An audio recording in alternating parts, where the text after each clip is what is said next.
whole bunch of critiques that I have about it, and one of the biggest is the governor recommendations. It's, to me, so striking because it is like having a really good idea and then wasting it entirely instead of using it in a way that could easily be far more beneficial. A player struggles, including myself, to understand this game. There's a lot in it. So if you're going to have something like advice, make it clear why that is being advised. Obviously, this city, Hull, is relatively small and new, and so making it bigger by getting more food and housing is a pretty good idea. But there are various reasons for all manner of different benefits. You know? Like, if it's new, it needs protection. If it's new, it needs tile growth. Monument are really good for that. As well as buffing the size of the city, of course. But the fact that this game has something called era score, and that era score is really difficult, even for someone who's played as many games as I, to really understand and know every way to generate era score.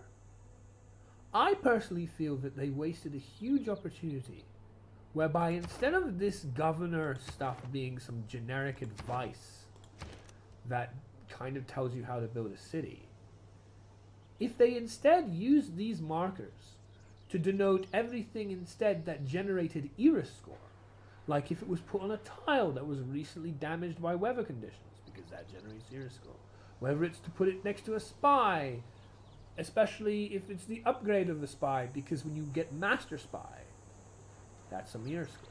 Whether it's whatever it may be that might be able to get era score, you put a marker there, it would make things a lot easier to work with, because era and generating enough era score to get over the line and not have a dark age can make or break a game. Hello, you join me here as we're just about to make our religion, and let me tell you, religion is a fantastic part of the game for many reasons, especially era score. There are a variety of uses for it, there are a variety of ways it helps basically every win con. For me, there's diplomacy player, Mahabodhi temple, and getting pagodas, choral music for culture victories, or crusaders for domination victories. You know, they've got all sorts of different ways of benefiting you throughout the course of the game, and getting a religion is well worth doing it, even though on online speed it can be pretty challenging. So, let's do it. Of course, as you can see, nobody else has established a religion yet, and we're going to talk about that in a second. I always like calling mine Barrelism to honor Atelier, one of my favorite game series, especially Ryzen. We're going to pick Work Ethic, we're going to pick Holy Order. These two are my go-tos for this. And as you can see, we have established +3 era score. And I believe it's +3 and not +2 because it is the first religion. Doing things first, especially like religion, allows you a nice boost to your era score game. It is said that when John the Baptist founded Barrelism, the world's first religion, as they note it is the first, the sun broke through the clouds and a sweet scent filled the air. We're going to come to other beneficial ways of generating era score with our religion in the second half of this video. Okay, so we're back, and we're a few turns later, and we're about to get Mahabodhi Temple. That's going to be the first set of era score that we get for this section. And remember, we can't get Mahabodhi without a religion. In a dusty, bustling corner of the Indian state of Bihar, there is a magical place that one might think of as the hub of Buddhism.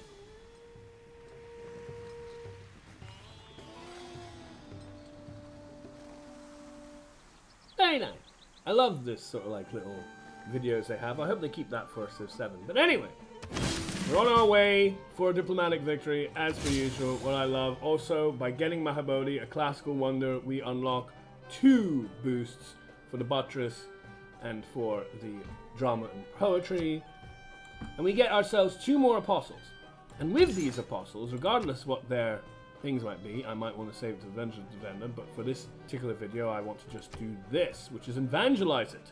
By evangelizing our religion, we will be able to max out the beliefs. Currently they are locked, they will be unlocked when we evangelize 2 of them. That will also be the first religion to do that. So we will generate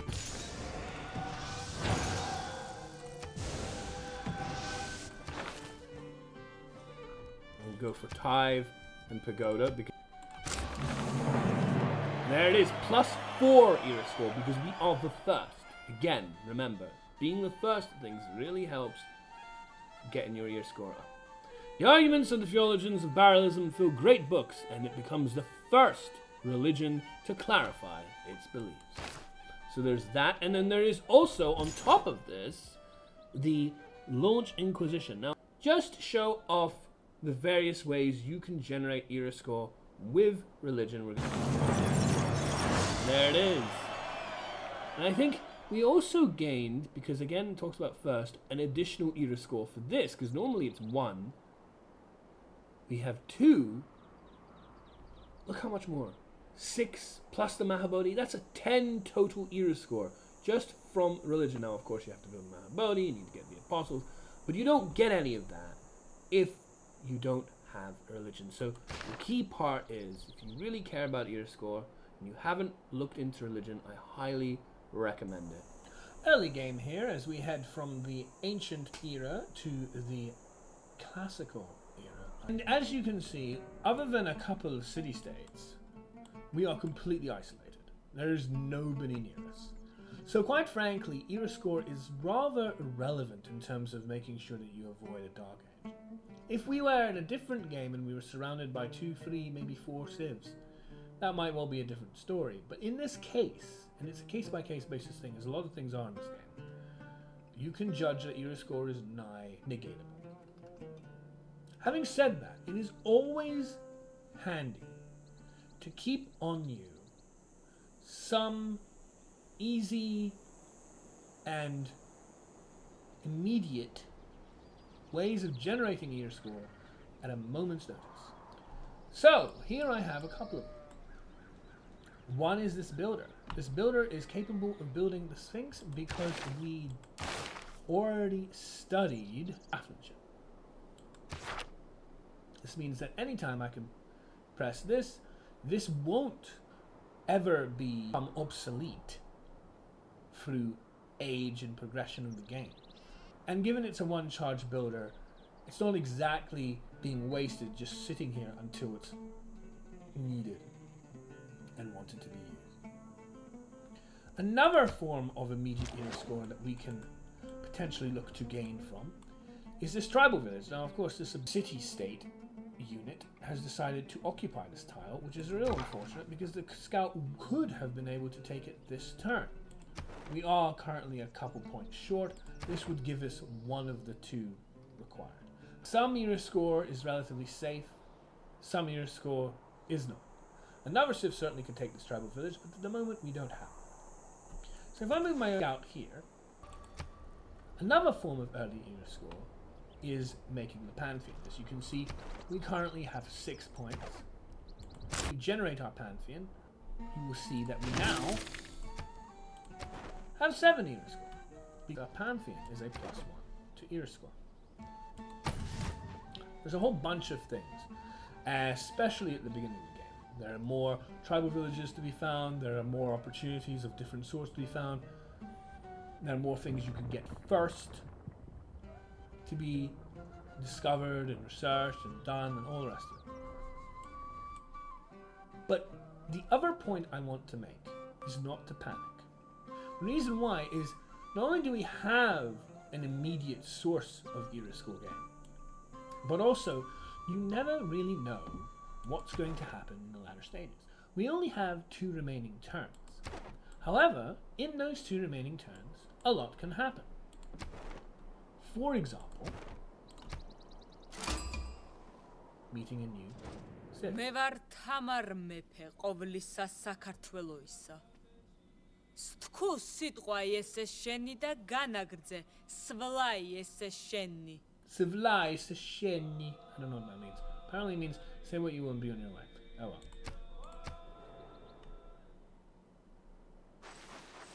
Now we move it off, of course. And there goes right. But meeting a new Civ, again, adds an era score. And now we have the 8 that we wanted just before the end of the first era. Always have some easy to make era score gain at hand when you need it. For example, having enough money to build a galley, or having a builder to build a sphinx. And don't panic. With these insurances, you can wait all the way to the last turn, and who knows, you may not even need it. Hello, you join me in the middle of this game here, and I would like to talk about how to trade for strategics. Okay, so let's look at my game so far. I have some horses here and some luxuries. We have some more horses and more luxuries. Up here we're generating, of course, horses and niter. This is because if we have this niter mine, what we don't have anywhere in any of my cities is iron. And of course we are very much crucially coming down to a dark age if we don't get some more era score. Speaking of the era score, we have 3 turns remaining for our Statue of Liberty, which would provide 4 era points. So how are we going to resolve the situation? Now, we're playing as Norway, and one of the things that Norway have is the Berserker, a Norwegian unique medieval era melee unit that replaces the man-at-arms. Blah, blah, blah, blah, blah. Building any of these specialties for the first time is 4 era score points. It's a specialty to that Civ, and so it provides era score. However, of course, if we were to go over here, and we were to look for our Berserker friend over here, we realize that, yes, indeed, it requires 5 iron. So again, we're stuck. How do we resolve the situation? Well, it comes down to how to trade with other Civs for that elusive, important iron. If we go to Pericles, for example, we try to make a deal here, we realize that, you know, he has no niter. So hey, we have some niter. We could potentially trade for his iron, right? However, if we offer, even though niter is supposed to be superior, as much as iron that we're asking for, he's saying no.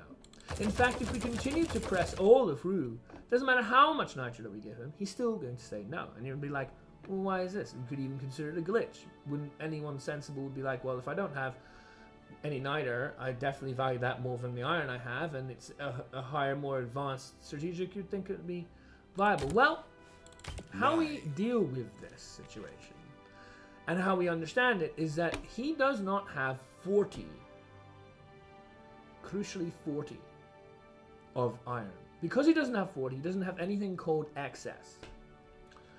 And therefore he values his iron very greatly. In fact, pretty much any Civ values strategic resources in the same way. If they have less than 40 of it, they value it greatly. And if they have 40 or more, they start to not care anymore. You can generate money quite a lot, especially if they don't have any, by selling them up to 40. But if you try going above that, then they won't really give you any. They'll give you a penny or nothing. However, if we can find ourselves a Civ, let's look at Scythia, that has more than 40 iron, but does not crucially have more than 40 niter, you can see that I cannot accept this as an unfair deal is different to I will not accept it under any circumstances. You might have noticed with Heracles. However, we can indeed trade for strategics in this limited situation. So bear in mind, strategics are always difficult to ask for. They always are. But if they have access, they are willing to part with it. Even though this is clearly kind of an unfair trade because this is more advanced than iron. You'd think niter has a greater value, but when needs must, eh? So we can get our 5 iron here. We can then go back to our purchase and see that the Berserker is indeed available. And like I said, when I buy the Berserker, we'll gain those 4 very crucial era score points that now we will land ourselves in a normal age. Hello, I'm here to show you why Pachacuti over here, a much loved but also maligned Civ, in all respects, is one of my favorite Civs in the whole game, and there's an awful lot of them. And the reasons why is mainly because what makes the best Civs the best is a Civ that can allow you to alleviate and mitigate the damage of the game's problems that it inherently throws at you, no matter what actual aim you have, whether it's military, whether it's culture, whether it's science, domination, religious, diplo, whatever it may be. And Pachacuti, Kitty, is one of the best at doing that. He always builds very high, tall civs, which allow you to gain more districts, allow you to get more strength in your cities. And he's always a food-focused civ. As we see here, we have domestic trade routes gain +1 food for every mountain tile in the origin city. I love domestic trade routes. Domestic trade routes are one of the best ways to build your city, no matter who you are. The only thing you're losing out on in that regard are things like culture and science, which honestly, if you have the production to do it, you build theater squares, especially near building wonders, and you do that by having a high populated city with a lot of production in it. This kind of feeds into any sort of win con. Gain the Chupak Nan improvement when foreign trade civic is discovered, which is right from the very beginning.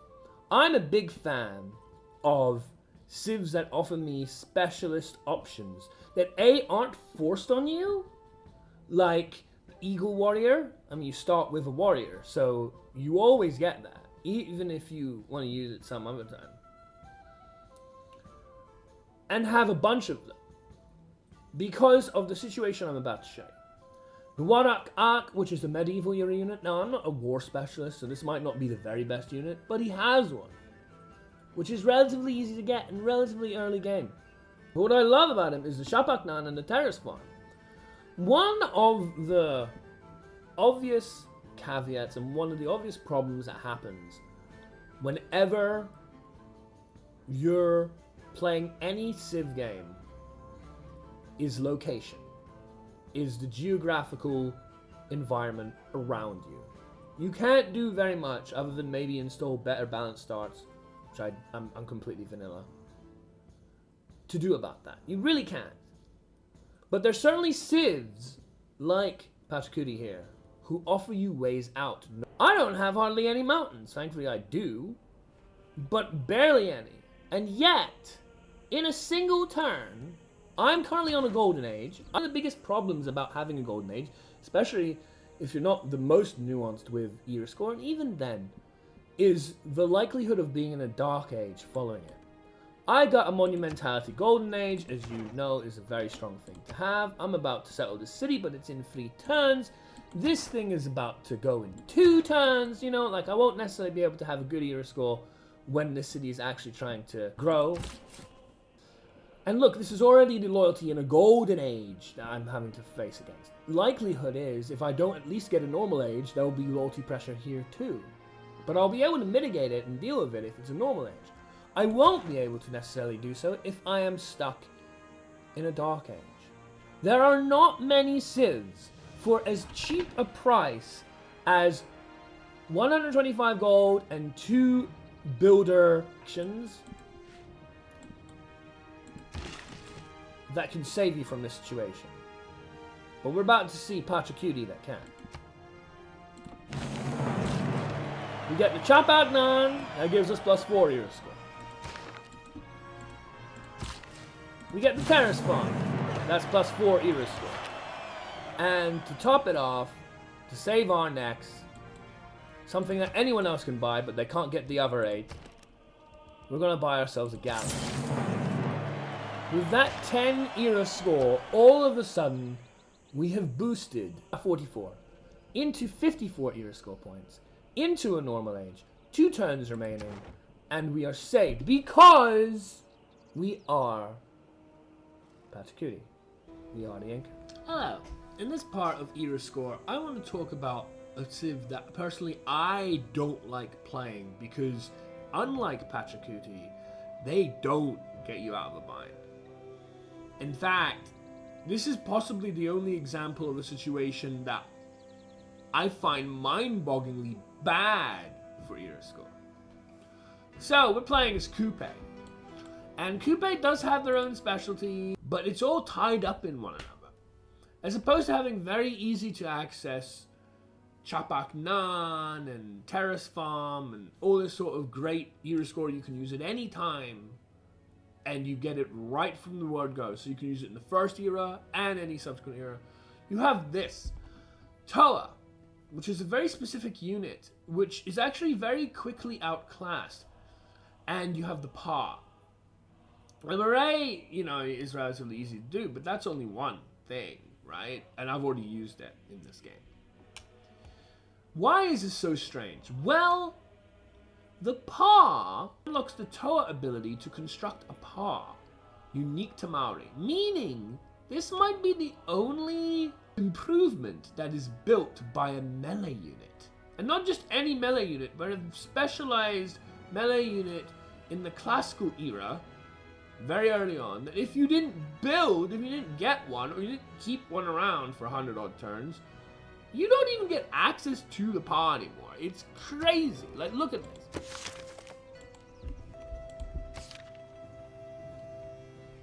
Unique to Maori, replaces the swordsman, upgrades 2 man-at-arms. Meaning, once you research man-at-arms, there's the Toa over there in construction. Once you research this very early on, just to get apprenticeship, which is industrial zone is vital, you no longer have access to the Toa. And that goes for any sort of specialist unit, which is why I don't really like specialist units compared to like improvements, which are just, you can make them any time, it doesn't matter what tech you research. So that's a big caveat, the difference and the disadvantage of having units being specialist versus other things. Here we have a man-at-arms, just to show you. It's not like Maori, the chain line of like evolution continues to be able to have the ability that the Toa possessed. If I look at this man-at-arms and I try to see whether he has any build options, he doesn't. He just doesn't. And if you have a look over here, the Pa requires hills. It must be built on a hill tile. We have our man-at-arms on a hill tile. This is a hill tile. And yet we can't build one because we didn't get the Toa in the very small window between construction and apprenticeship. Like, that is really bad. And it's especially bad when you have 1 turn remaining. You need 4 more points, which would be sufficed by the specialist Tower Pa upgrade, improvement, but I don't have access to that. Imagine if I was, Pachacuti. This could have been a builder. This could have been this builder. This builder can get to this tile. This builder can get to this tile as well. I'm not sure if it would be impeded by it, but they could get to this tile.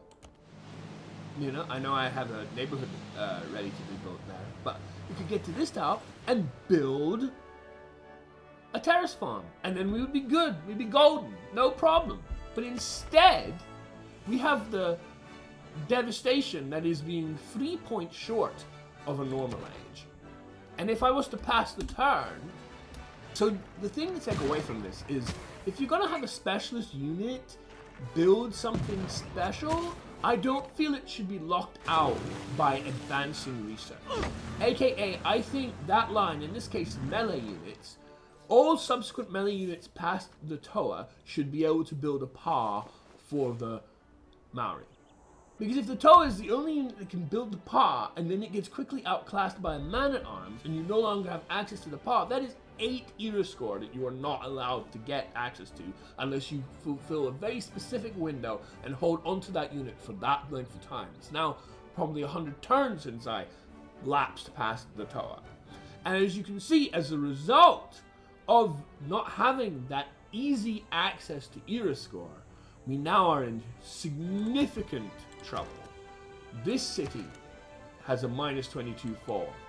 This city has a -16 fall. We are in danger of losing both these cities, very real danger, especially since we can't seem to befriend Teddy, who is our nearest neighbor.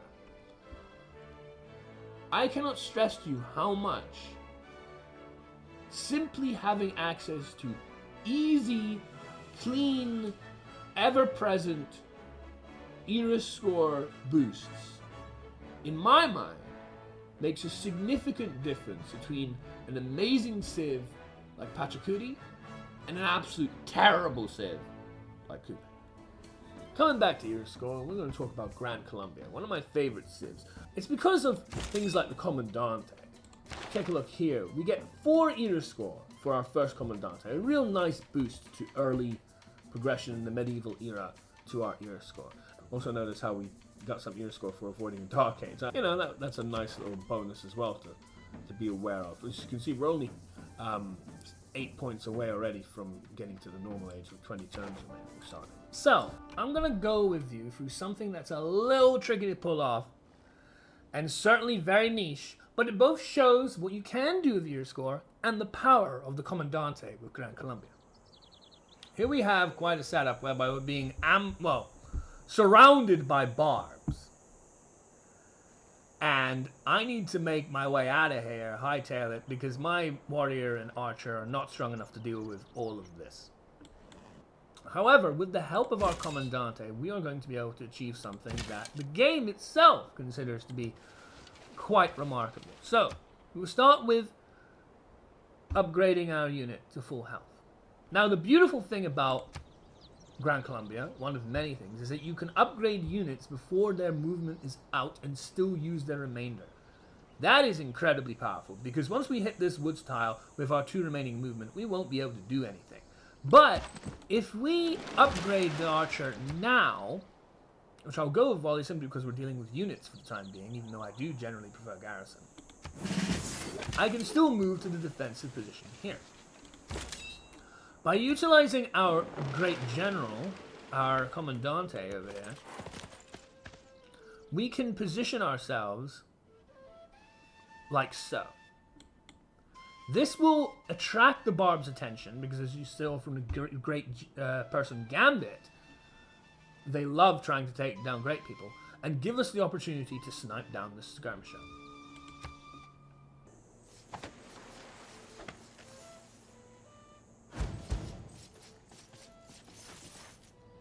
So now, we have our archer in perfect position to kill this skirmisher unit, which is a ranged unit, so we wouldn't be able to attack it on defense.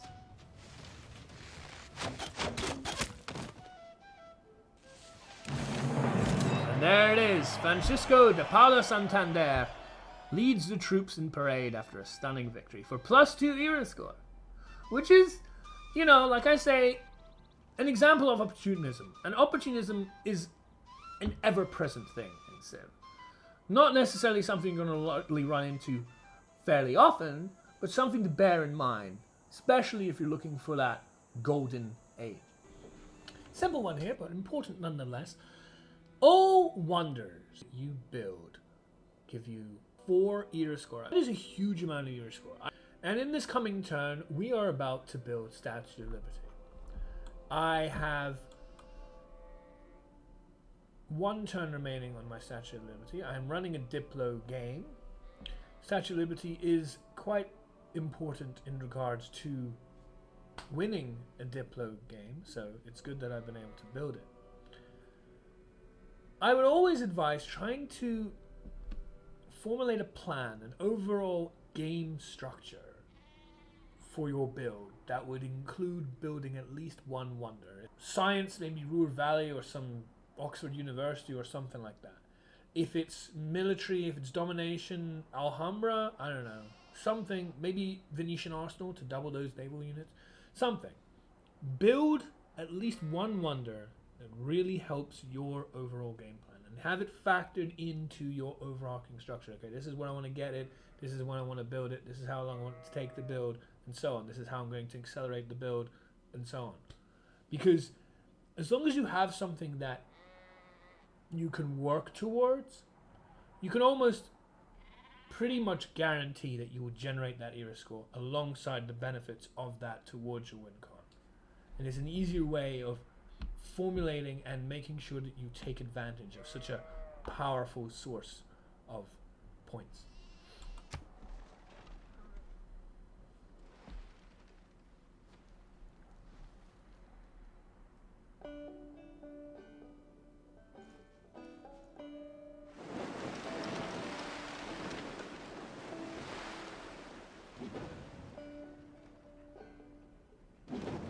Here at our sea-washed sunset gates shall stand a mighty woman with a torch, whose flame is the imprisoned lightning. There you go, the imprisoned lightning is ours. Statue of Liberty has been built. Hello. As I've talked about, era score is a fundamental part of the game. It can really affect how likely you are to keep your cities, how effectively those cities grow, and generally the health and stability of your game as a whole. One of the most powerful ways to generate era score, at least number-wise, score-wise, is to circumnavigate the world. And I'll show you that here. By using this gap,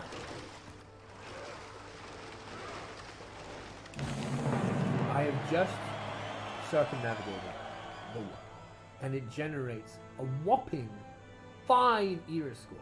Most things, even specialist units and improvements, gets you 4. This is a whopping 5. This is a really big, important way to generate era score. And it's not just useful to generate score because you do want to be able to uncover everything so you can know what options you have available, know the other civilizations, and so on. But if you notice, there is still uncovered map splitting this part and this part. The line isn't completely connected, but this tile, if you were to run it down, is adjacent to this tile, or even this tile, this adjacent to this tile. And because of that, it counts that you have circumnavigated the world. It does not have to be connected to be circumnavigated. It just needs to fit every single column. And knowing that will help you, in hopefully in the long run, keep your city and your civilization alive. Final point here, and probably the last one you'll get in your game too. Spies. Spies are awesome, and if you get one to master spy, you can get +2 era score, which isn't okay. It's something to bear in mind because most games that go on long enough, you'll probably find your way to master spy. I'll probably talk more about spies some other time.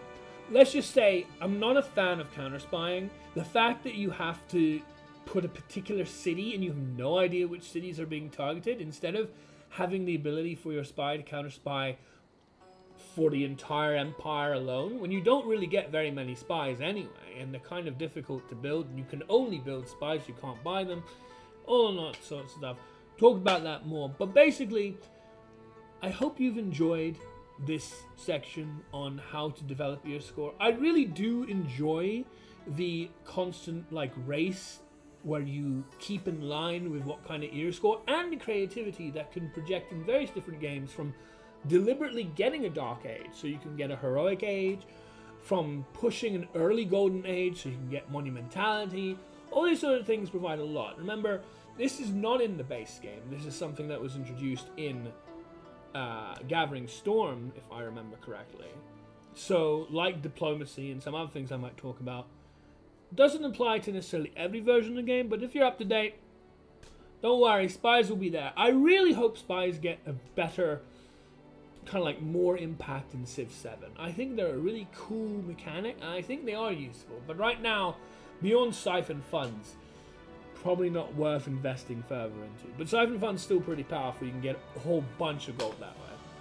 See you next time.